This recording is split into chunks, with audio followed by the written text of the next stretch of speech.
The moment her fingertip pressed against the jagged ridge of his shoulder blade, the world outside that New York penthouse ceased to exist.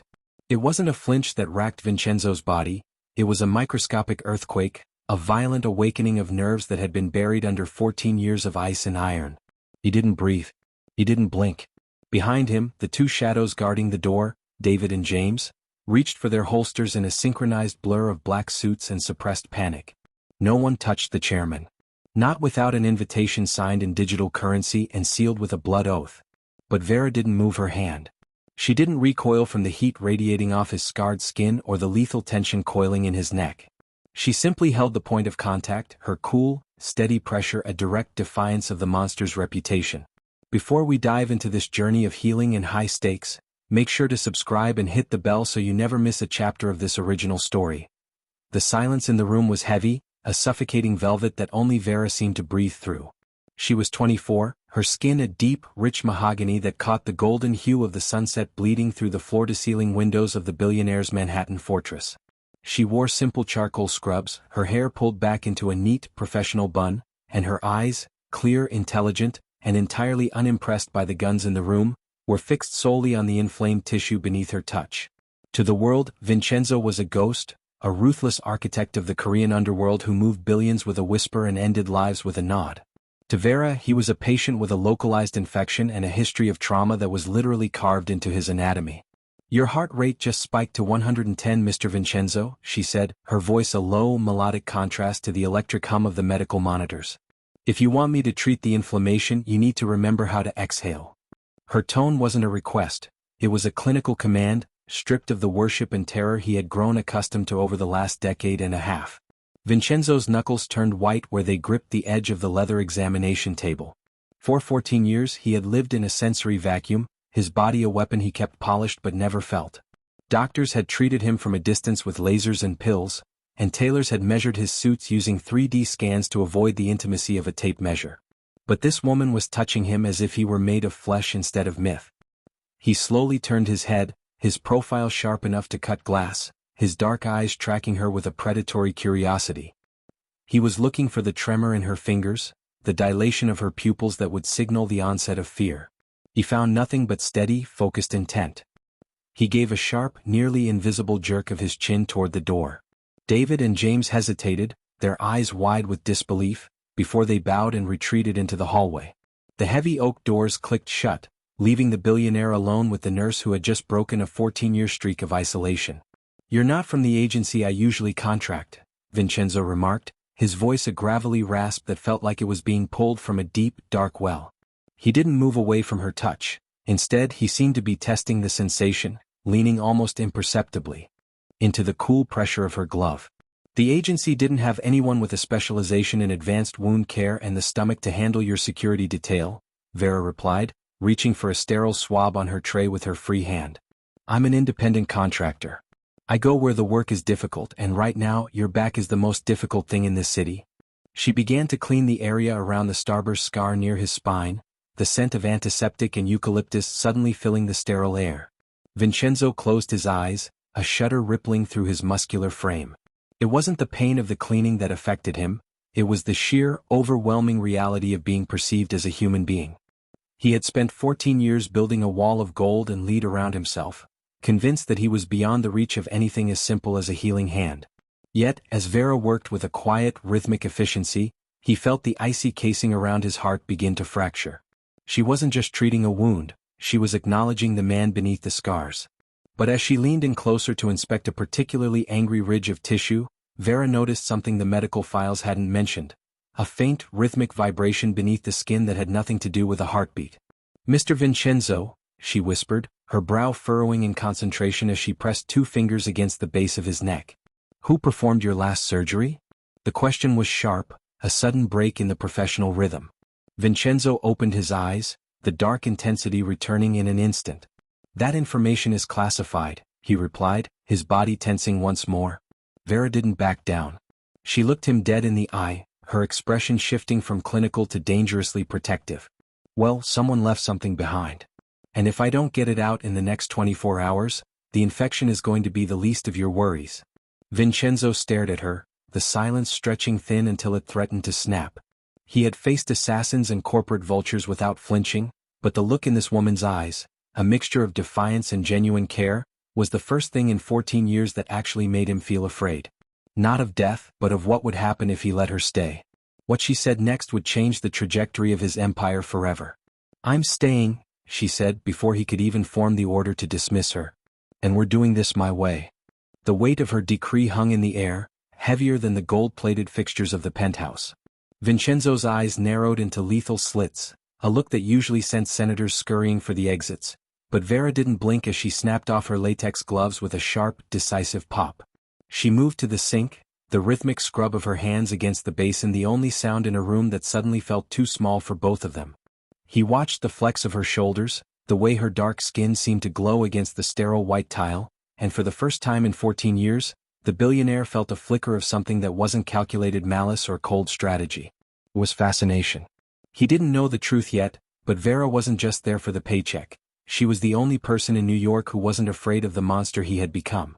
"You don't take orders well, Nurse Washington," Vincenzo said, his voice dropping to a dangerous, low-frequency hum that vibrated in the floorboards.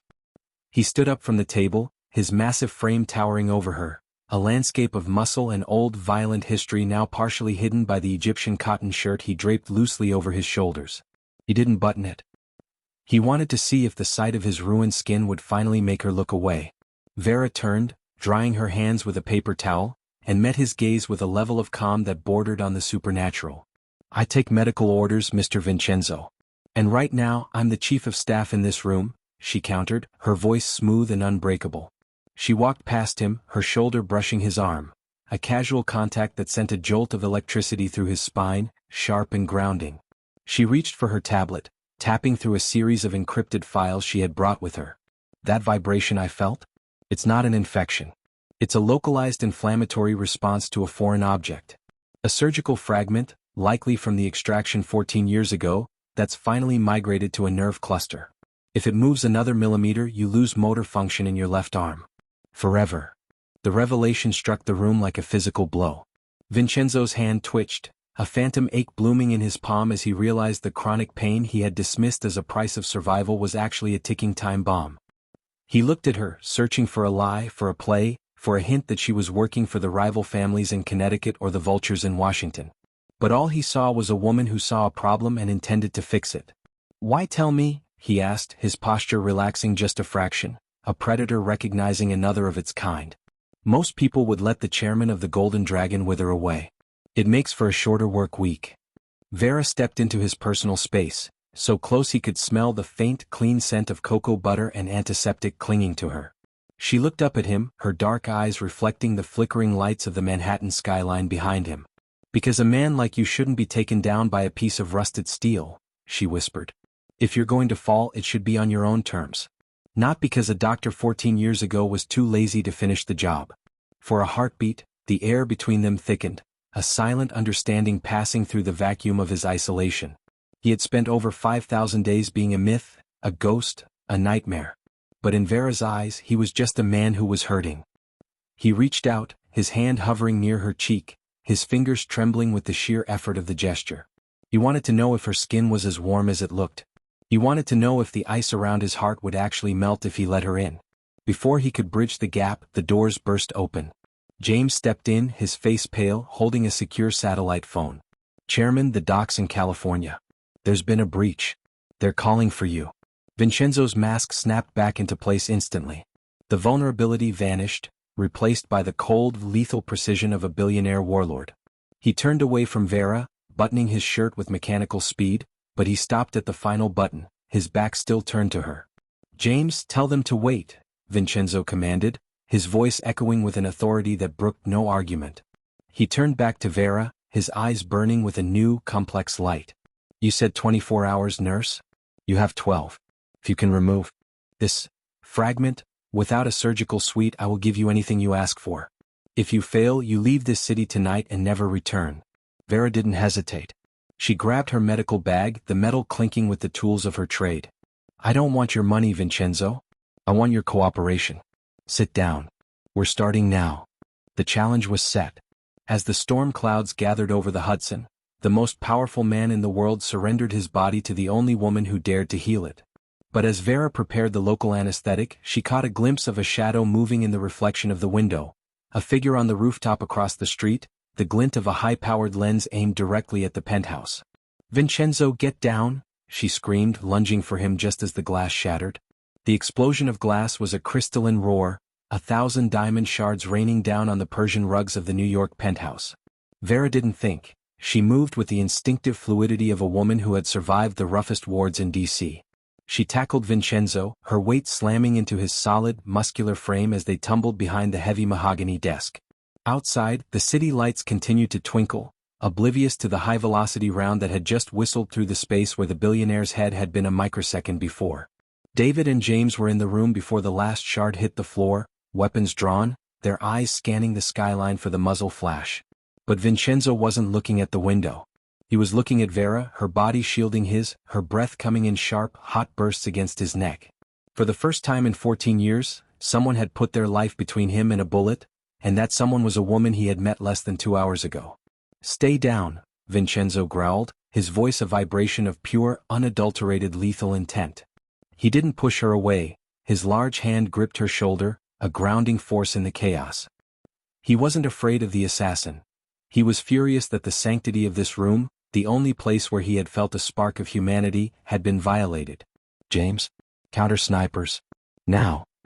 He barked the order without taking his eyes off Vera. He saw a thin red line blooming on her cheek where a sliver of glass had grazed her. The sight of her blood, spilled because of him, triggered a predatory protective instinct that eclipsed even his desire for business dominance. Vera didn't shake. She didn't scream. She reached into her medical bag, which she had dragged behind the desk with them, and pulled out a sterile wipe. She didn't wipe her own face. She reached up and pressed it against a small cut on Vincenzo's forehead. "I told you to remember how to exhale, Vincenzo," she whispered, her hand steady enough to perform heart surgery. "The shooters are a distraction. They want you to panic and move into the hallway. That's where the real trap is." Her clinical observation in the middle of a war zone made Vincenzo's heart hammer against his ribs, not from fear but from a profound, terrifying respect. "How do you know that?" Vincenzo asked, his dark eyes searching hers, looking for the secret he knew she was hiding. "Because I grew up in a place where the loud noises are never the ones that kill you," Vera replied, her voice an unbreakable anchor. "It's the quiet ones. The ones waiting behind the door." She looked at the blood on the floor, then back at his shoulder. The adrenaline was making the inflammation in his back flare, the localized vibration she had felt earlier now visible as a rhythmic twitch under his skin. "We don't have 12 hours anymore. We have minutes. That fragment is moving. If it hits the nerve now while your blood pressure is this high, you'll stroke out." Vincenzo looked at the door, where his men were preparing to evacuate him to the armored basement. He looked at the shattered window where more rounds could come at any second. Then he looked at Vera. He saw the strength in her jaw, the unwavering focus in her eyes. He realized then that he trusted this woman more than the men who had been on his payroll for a decade. He made a choice that would be whispered about in the underworld for years to come.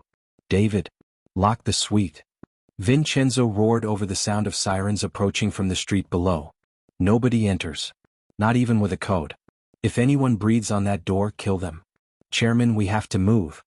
David protested, his face a mask of sweat and panic. "I said lock it." Vincenzo's voice was a thunderclap. He turned back to Vera, stripping his shirt off entirely, exposing the brutal, beautiful map of his history once again. He sat on the floor, his back against the solid mahogany desk, the city of New York a broken reflection behind them. "Do it." "No. No anesthesia. I need to be awake if they break through that door." Vera didn't argue. She knew the stakes. She opened her kit, the silver tools gleaming under the emergency red lights that had kicked in. She worked with a terrifyingly beautiful precision. The first cut was small, a precise opening into the scar tissue that had held his secrets for 14 years. Vincenzo didn't make a sound. He gripped the edge of the desk until the wood groaned, his eyes fixed on the ceiling, his breath a slow, rhythmic hiss.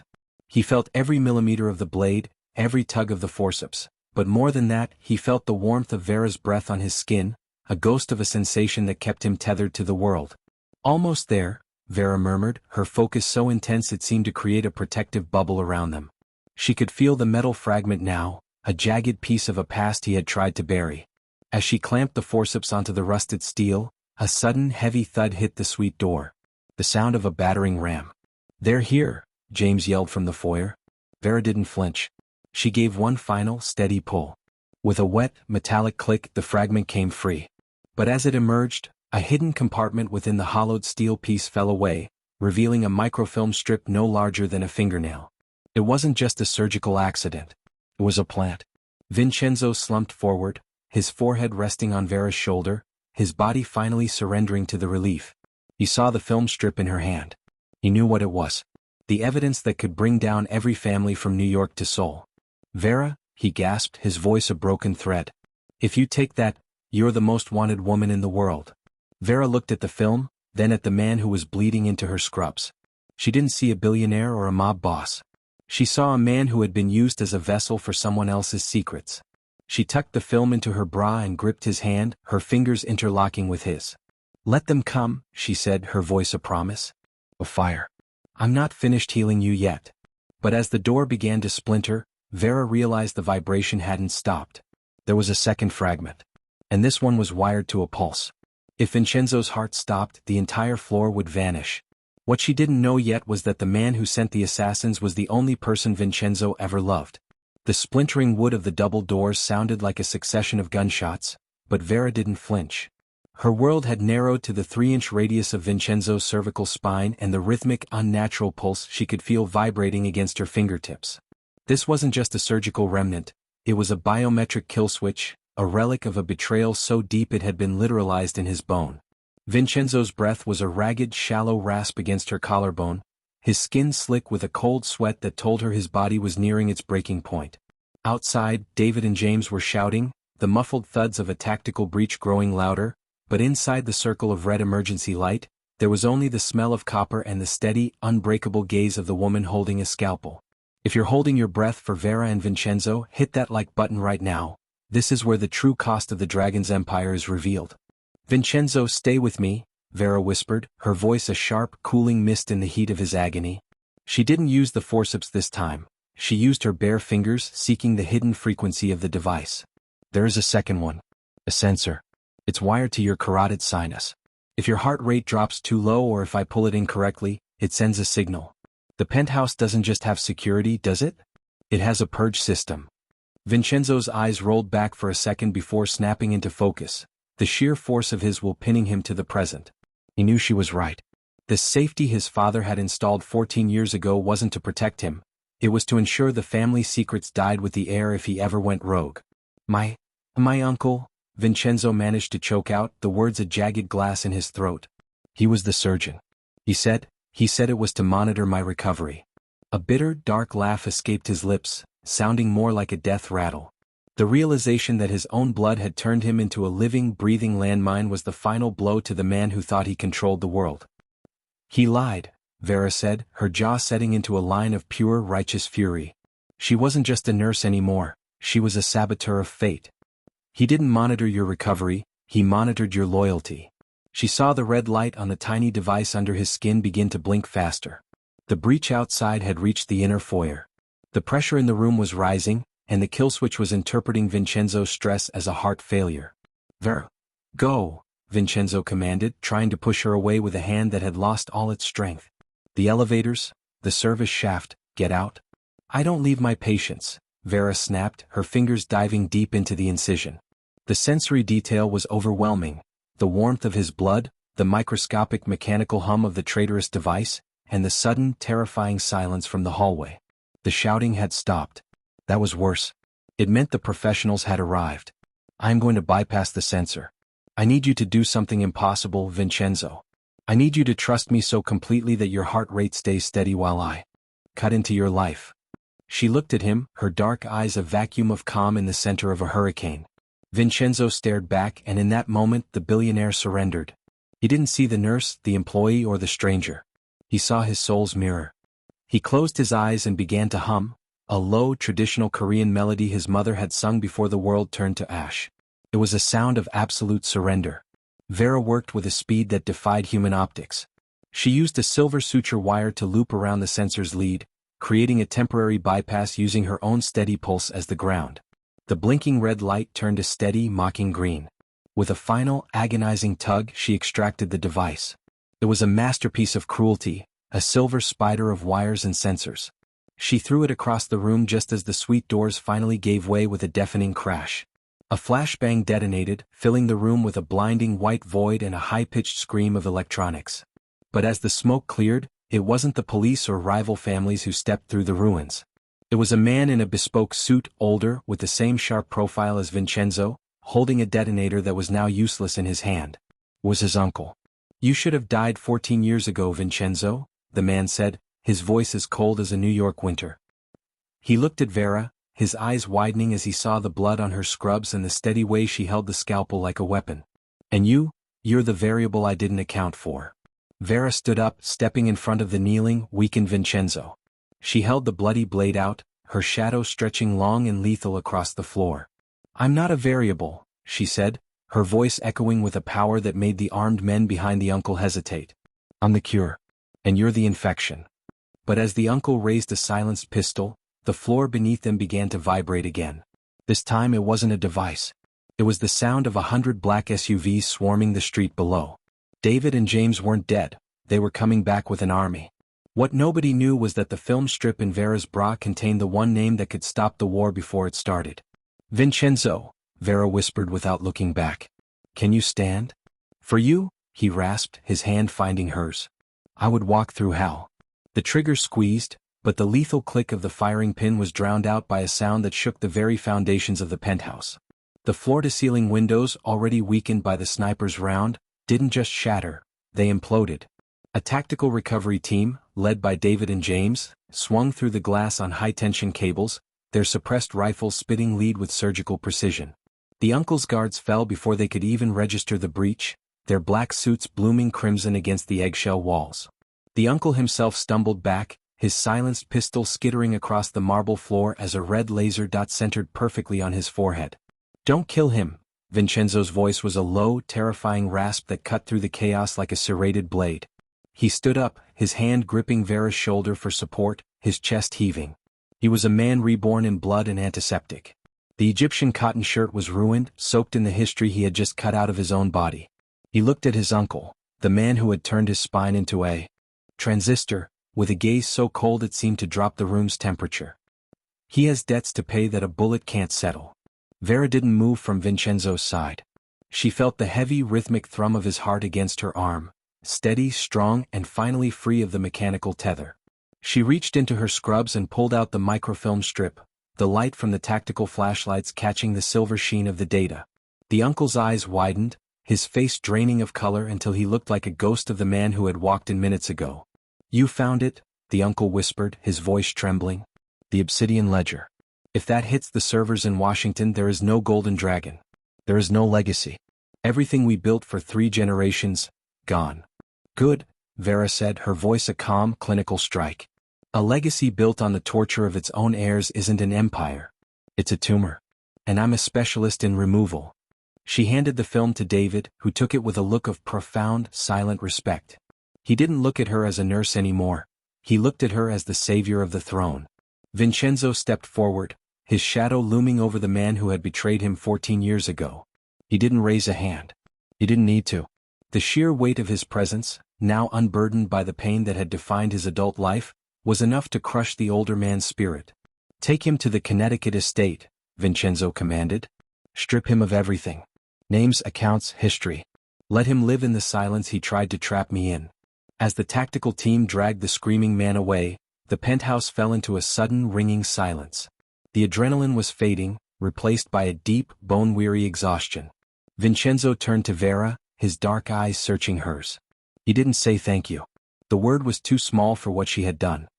He reached out, his fingers finally brushing her cheek, a touch that was soft, hesitant, and entirely human. 14 years, he murmured, his thumb tracing the small cut on her cheek. "I lived in a fortress. I thought the walls were for my protection. I didn't realize I was the prisoner until you touched the scars." Vera leaned into his hand, the warmth of his skin a final confirmation of her work. "The healing is just beginning, Vincenzo. You have an empire to dismantle and a life to start." But as James approached with a secure tablet, his expression was grim. "Chairman, the family's in California and New York. They've seen the ledger has been moved. They aren't waiting for a trial. They've declared a scorched earth protocol. Every asset, every location, it's all being targeted tonight. Vincenzo looked at Vera, his grip on her hand tightening. He had his freedom, but now the world was on fire. Then we give them a war they'll never forget, he said, his eyes reflecting the burning city below. But as they moved toward the private elevator, Vera felt a sharp, stinging pain in her side. She looked down to see a small silver dart embedded in her scrubs, the uncle's final, silent parting gift. The toxin was already moving. Vincenzo, she whispered, her knees buckling. The elevator doors hissed shut, sealing them in a gold-leafed vacuum as Vera's world began to tilt. The silver dart, a masterpiece of untraceable neurotoxins, pulsed with a cold, synthetic malice. Vincenzo caught her before she hit the floor, his massive arms a fortress of desperate strength. For 14 years he had been a man of stone, but as he looked at the gray pallor stealing over Vera's vibrant skin, the stone shattered. James? The antidote kit in the sub-basement. Move. Vincenzo's roar vibrated through the elevator's steel frame. He didn't wait for the doors to open. He laid her on the plush carpet, his hands, the hands of a killer, trembling as they cupped her face. Vera, look at me. You told me how to breathe. Do it now. Stay with me. Vera's eyes fluttered, her breath hitching in a shallow, jagged rhythm. She reached up, her fingers grazing the fresh bandage on his neck. The ledger. She whispered, the toxin turning her voice into a ghostly thread. Don't let them bury it again. The ledger is gone, Vera. The world is watching, Vincenzo promised, his forehead resting against hers. But I didn't trade my chains for your life. I won't let you be the price of my freedom. The doors dinned open to the armored garage. James was there, sprinting with a black case. Vincenzo didn't hesitate. He snatched the injector, his clinical focus mirroring the woman who had saved him. He slammed the needle into her thigh, the counteragent surging through her veins like liquid fire. Vera gasped, her body arching as her heart found its rhythm again. The color returned to her cheeks in a slow, triumphant wave. She looked up at the billionaire, seeing not the myth, but the man who was finally truly awake. You're a fast learner, Vincenzo, she rasped, a weak but defiant smile touching her lips. He pulled her into his chest, the scent of antiseptic soap and wood smoke anchoring them both. Outside, the sirens of New York screamed, a city on the brink of a new era. The Golden Dragon was dead, but for the first time in 14 years, the man inside was alive. I had a good teacher, he whispered, kissing her forehead as the armored convoy roared to life. The war was coming, but as they drove into the dawn of a burning New York, the only thing that mattered was the steady, unbroken pulse of the woman in his arms. The scars remained, but they no longer told a story of pain. They were the map of their beginning. The dragon was no longer a myth. He was a man reborn in the hands of a woman who refused to fear him. This is only the beginning of their journey. If you want to see how Vera and Vincenzo rewrite the rules of the underworld, make sure you've joined the Drama Milk family by subscribing and hitting that bell.